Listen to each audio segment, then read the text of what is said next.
Bismillahirrahmanirrahim. Assalamualaikum warahmatullahi wabarakatuh. Saya Yayat Nur Hidayat, mahasiswa Prodi PAI, kelas 3C, Institut Agama Islam Darussalam, ingin membahas terkait tantangan pendidikan Islam pada zaman globalisasi sebagai salah satu tugas ujian tengah semester pada mata kuliah Filsafat Pendidikan Islam. Baik, pendidikan Islam merupakan suatu proses untuk membentuk pribadi muslim yang seutuhnya, untuk mengembangkan seluruh potensi manusia, baik jasmani maupun rohaninya. Pendidikan Islam sebagai bagian dari sistem pendidikan nasional kini dihadapkan pada tantangan baru sebagai konsekuensi dari berkembangnya dinamika zaman dan kehidupan masyarakat yang disebut dengan era globalisasi. Dalam menghadapi tantangan tersebut, diperlukan suatu strategi baru yang solutif dan antisipasif yang sehingga kita bisa keluar dari permasalahan-permasalahan tersebut. Dan permasalahan yang dihadapi adalah yang pertama kemajuan iptek, demokratisasi, dan juga dekadensi moral.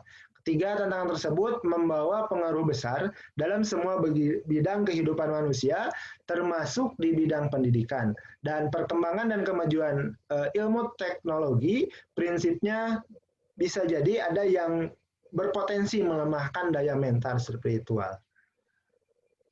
Nah, yang pertama tantangan ilmu pengetahuan dan teknologi. Dalam kehidupan masyarakat, kemajuan sains dan teknologi sangat berdampak serius. Ada yang memang berdampak positif, ada juga yang memang berdampak negatif. Dampak negatif dari globalisasi adalah krisis lingkungan hidup dihadapi oleh umat muslim. Melalui pendidikan Islam yang bermutu dan berkualitas harus mampu melahirkan dan membangun generasi muslim yang tangguh, dan pendidikan yang mampu menguasai bukan dikuasai ilmu pengetahuan dan teknologi. Pendidikan Islam ditantang untuk membuktikan kemampuannya dalam penguasaan ilmu pengetahuan dan teknologi, sekaligus kesanggupannya dalam mengendalikan dampak negatif dari ilmu pengetahuan teknologi tersebut.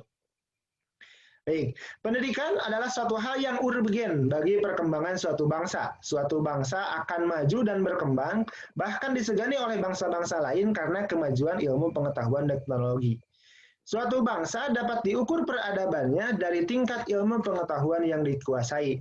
Untuk itu, pendidikan harus mendapatkan perhatian yang serius dari pemerintah, sehingga adanya penyadaran akan pentingnya ilmu pengetahuan dan teknologi, namun didukung oleh moral, didukung oleh fasilitas, dan juga dasar-dasar keagamaan yang baik.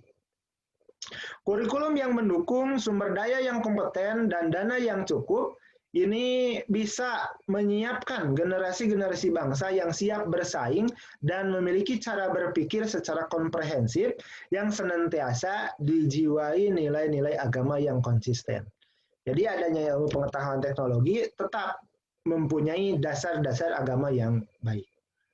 Yang kedua, demokratisasi pendidikan sebagai tantangan pendidikan Islam pada masa era globalisasi.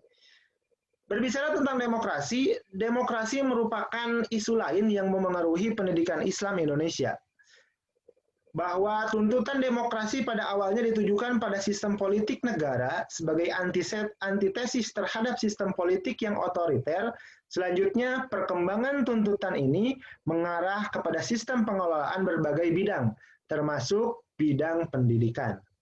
Kehidupan demokrasi adalah kehidupan yang menghargai akan potensi individu.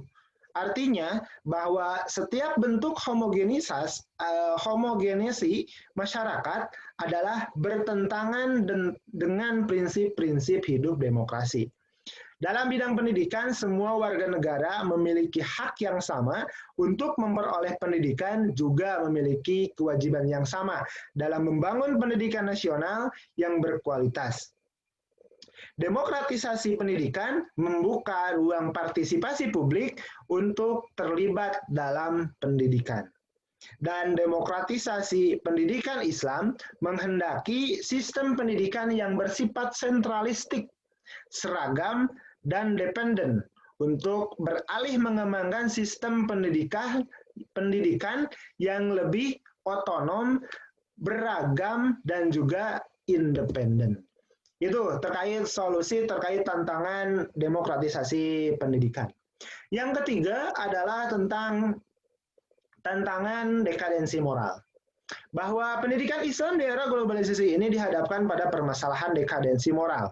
Revolusi teknologi berakibat pada pergeseran nilai dan norma budaya, pada lazimnya nilai-nilai budaya dari pihak yang lebih dominan dalam penguasaan ilmu pengetahuan teknologi akan cenderung berposisi dominan pula dalam interaksi kultural yang terjadi. Maka dari itu, pendidikan Islam di satu sisi dituntut untuk mampu menanggulanginya, namun di sisi lain dituntut untuk memenuhi kebutuhan global yang lulusan peserta didiknya harus bisa berkualitas, mempunyai kemampuan intelektual, spiritual, emosional, dan fisik, atau dengan kata lain harus beriman, berilmu, dan juga beramal. Tentunya dekadensi moral ini dapat kita tanggulangi dengan bimbingan dari orang tua dan juga dasar-dasar keagamaan yang baik tentunya. Jadi kesimpulannya adalah terkait bagaimana tantangan pendidikan Islam pada zaman sekarang ini. Yang pertama, konsep pendidikan Islam menekankan pada mutu yang sesuai dengan tuntutan global, jelas sesuai dengan zamannya sekarang seperti itu. Yang kedua, konsep pengembangan potensi manusia yaitu melalui pendidikan dan pembinaan yang cukup antara akal, hati, dan fisik. Jadi harus jelas antara bagaimana kita beriman, berilmu, dan juga beramal. Yang ketiga, faktor penyebab dekadensi moral dikarenakan ada dua faktor, yaitu internal dan juga eksternal. Secara internal dikarenakan adanya krisis identitas, perubahan sosiologis dan juga biologis pada diri remaja, dan kontrol diri yang lemah secara eksternal, dikarenakan intervensi dan habituasi yang kurang baik terhadap anak-anak. Jadi kalau anak-anak yang sudah punya dasar yang baik, insya Allah kita bisa terhindar dari dekadensi moral tersebut.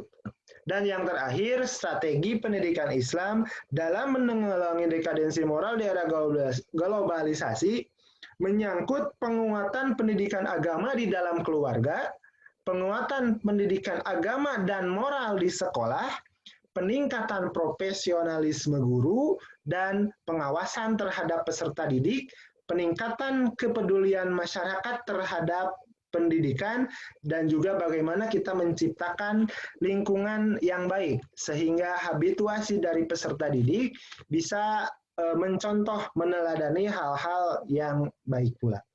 Mungkin itu saja yang bisa saya sampaikan terkait bagaimana solusi kita terkait tantangan pendidikan Islam pada zaman globalisasi.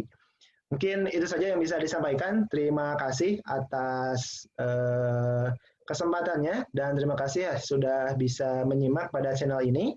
Ditutup dengan hamdalah, alhamdulillahirrahmanirrahim. Undur maqala wala tangdur mankila. Wassalamualaikum warahmatullahi wabarakatuh. Haturun.